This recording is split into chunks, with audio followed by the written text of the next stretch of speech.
Pourquoi la République démocratique du Congo et le monde doivent privilégier le système d'éducation supérieure gratuite ou moins chère en ligne et profiter du surplus des ressources libérées pour rendre l'éducation primaire et secondaire plus efficace et de qualité. Pourquoi l'apprentissage à distance fonctionne. La théorie pédagogique en général s'est éloignée du comportementalisme dans lequel les apprenants étaient considérés comme des ardoises vierges qui pouvaient être remplies d'informations et d'habitudes grâce à des exercices et des récompenses.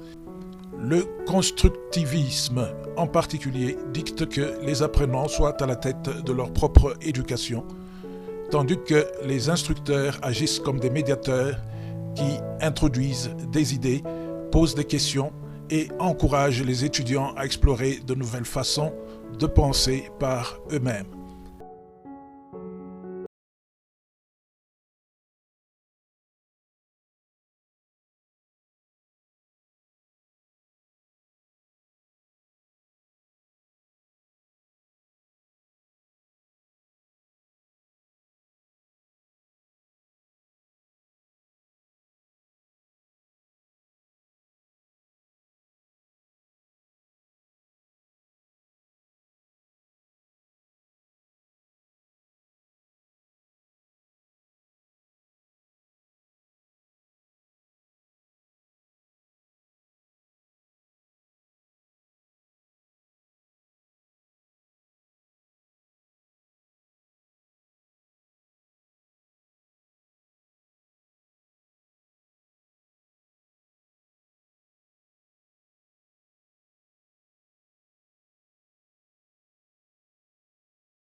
Alors, dans cette situation, n'est-ce pas, le fait de ne pas avoir accès à la matière de qualité et être enregistré par un système pour être officiellement reconnu qui poserait le problème que beaucoup ne peuvent continuer avec l'éducation ou apprendre correctement car ils pourraient bien le faire autrement pour bien moins cher si le choix leur était donné et l'accès rendu libre avec des tonnes d'informations qui existent sur le web comme nous l'avons déjà dit. Si donc le coût de la présence du prof dans un auditoire pour un livre qu'il suit et qui n'est pas écrit par lui, le coût des bâtiments, de l'administration, des opérations autour de ce système, le profit, sont à la base des frais exorbitants imposés aux étudiants, sont-elles incontournables et indispensables dans cette situation où l'étudiant est finalement celui qui doit apprendre par lui-même si l'éducation est un droit humain et le support d'une vie meilleure pour l'ensemble de la société et rend chaque individu meilleur. Est-ce que nous pouvons aujourd'hui réduire ce coût à zéro ou presque zéro pour que personne ne soit laissé derrière avec l'éducation et pour briser un système qui empêche tous de s'enregistrer et d'étudier à volonté? La réponse est oui. Et cette révolution est déjà en marche, inévitable. Elle est déjà timidement rejointe par plusieurs grandes universités.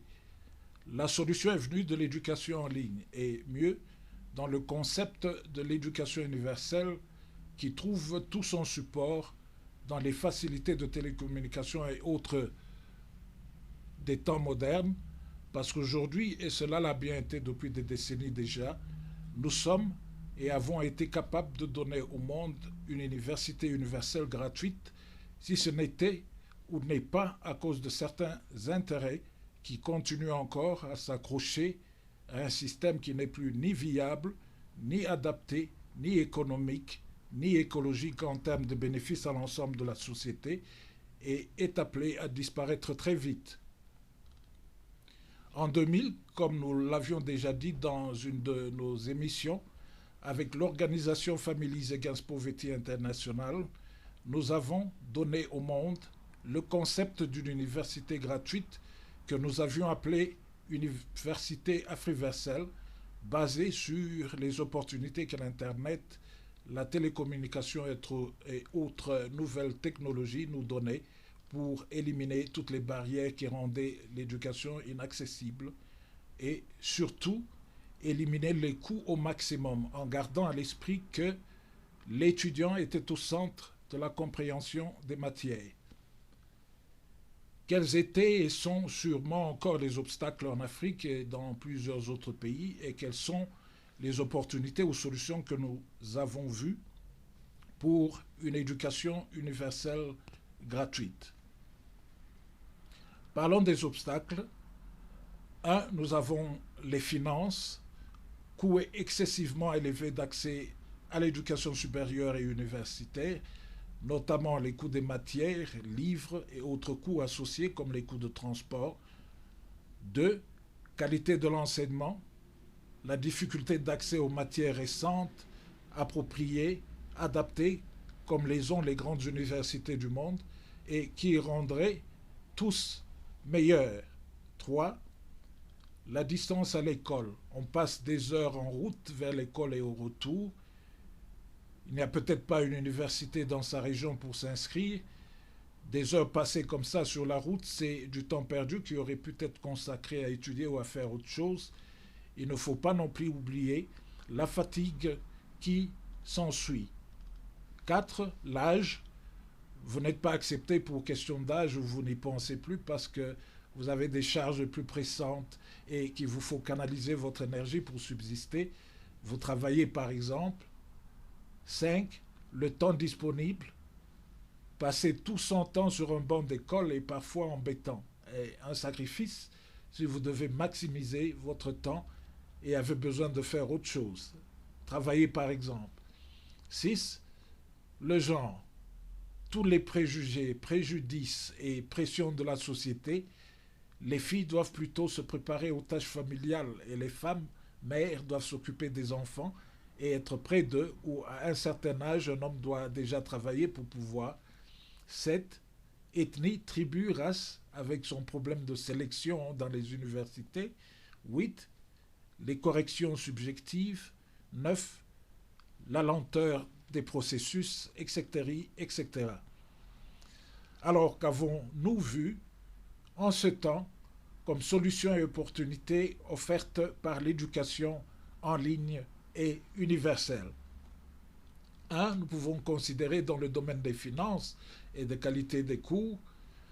Dans l'éducation en ligne, nous pouvons avoir un centre principal avec quelques satellites pour tous, un seul enseignant, un programme par discipline et le meilleur pour tous, avec l'opportunité offerte par l'Internet. La conséquence est que les milliards de dollars qui auraient pu être consacrés au paiement de plusieurs bâtiments, les salaires des millions d'enseignants et personnels administratifs, les multiples programmes de différentes universités dans une même discipline sont réduits ou tombent carrément avec l'unification. Les coûts des opérations liées à la production et livraison des milliards de livres disparaissent dans la mesure où toute la matière par discipline peut être mise en ligne et donnée par un seul professeur par vidéo et transcrit et pourrait être suivi autant de fois que l'étudiant le souhaite et n'importe quand. Un avantage de taille sur la méthode traditionnelle d'apprentissage, la répétition étant la mère de l'apprentissage. 2. Plus besoin des investissements colossaux dans des multiples gigantesques bâtiments, infrastructures et structures administratives au niveau d'une éducation universelle ou au niveau d'un système localisé d'un pays en attendant qu'un système universel soit d'application.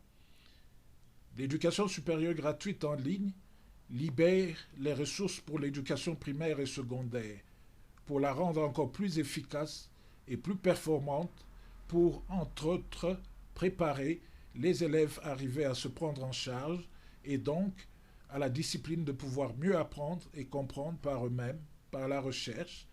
Elle permettra de combattre la corruption autour des points et des diplômes encore prévalentes par-ci par-là, avec un système de correction anonyme, où vous connaissez ou vous ne connaissez pas.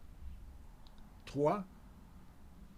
La possibilité d'étudier à son propre rythme et en son temps en ligne, et de prendre à sa guise des examens qui peuvent être assurés de façon biométrique et les résultats et diplômes certifiés rendus très rapidement disponibles en ligne. 4. Dans un tel système, une minime taxe sur toute la population ou une couverture par les États peut la rendre complètement gratuite du fait de l'élimination des coûts importants.